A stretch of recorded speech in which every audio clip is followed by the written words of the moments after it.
fortunate that this heritage of family farms is very strong in the Hudson Valley. They want to keep farming. That's what they do. That's what their family's tradition is. The next step is the easement, which adds the perpetuity to that, allows for a farmer to still own the land, pass it on to his heirs, or sell it, but it can't be subdivided. Jerry came from a farm family and then went on to a business career, but he always wanted to farm.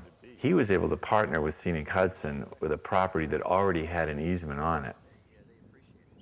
What is it about the area here in Red Hook that makes that? I think a couple of things have happened. Again, I think Scenic Hudson has invested in the community. Again, good quality agricultural land, and it's good, very good soil, very productive soil in the Red Hook area. Yeah. And so they've invested in conservation easements.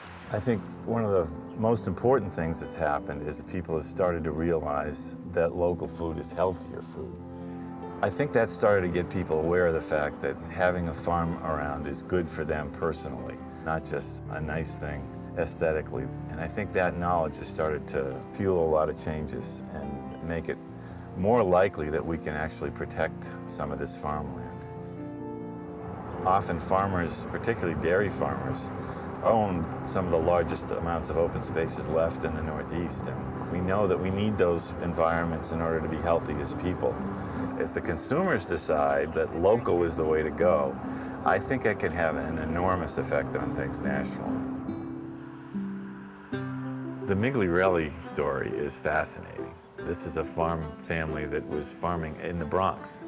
They decided it was time to sell out. The father and mother came up to this area, bought a piece of land, and they were among the first people to start thinking about the market in the city. They began filling a truck up and sending it into Manhattan to deal directly with the consumer in the farmers markets, and they've thrived. It's always important to understand that farmers, first and foremost, are business people. They can't stay in this if they're not successful.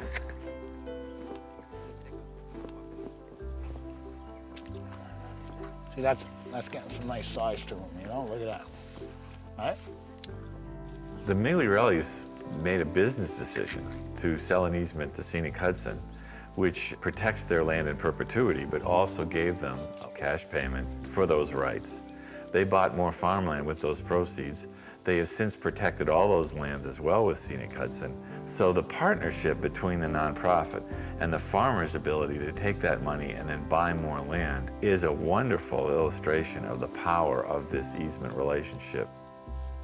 When we had the housing boom, you know, the last 6-8 years, this farm would have been developed in a heartbeat. With the views up on the hill here, on both sides of the road, we would have seen all homes.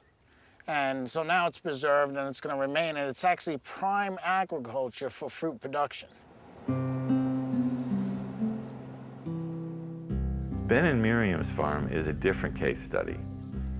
They're starting out, they're young people who are leasing a farm and putting an immense amount of energy into it. They're looking long-term. They see themselves farming for the next 30 or 40 years, but the biggest constraint they've got is that they don't have a long-term arrangement with the land. And they're clear that they're leasing land that if they were to ever be able to buy it, the price would be prohibitive. So we sell most of our vegetables through the community-supported agriculture model.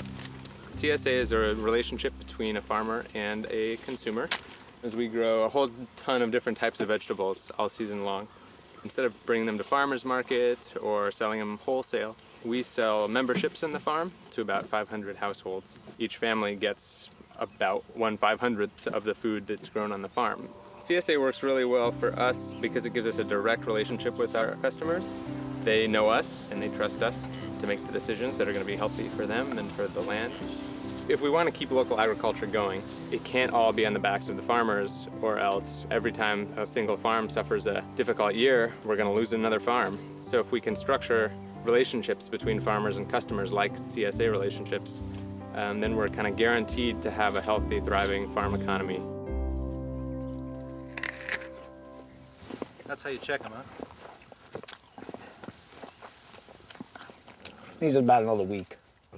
Well, when you bite into an apple, you want it to taste good, right? Yeah. Well, I don't want to sell it till it tastes good.